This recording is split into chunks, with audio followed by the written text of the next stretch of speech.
po 3 dienų, po atidengimo tų skulptūrų, taip tylė lietus, kad visas upės patvino žiauriai. Prisiprašėt. Nu, iš tikrųjų, mes tame rituale, tam akmentikių gentis, mes šventinom tą akmenį. Akmau! Akmau! Akmau!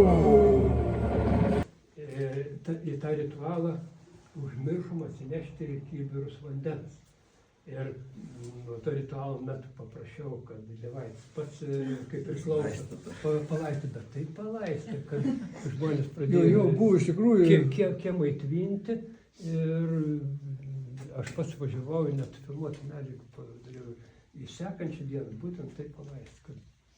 Ir džiaugiuosi, kad mes užmiršom tas kibirus atsinešti, nes tai būtų savotiškai savanaudiškai, aš pats įmuosiu, palaistyti tą akmenį su Lietuvos kontūru.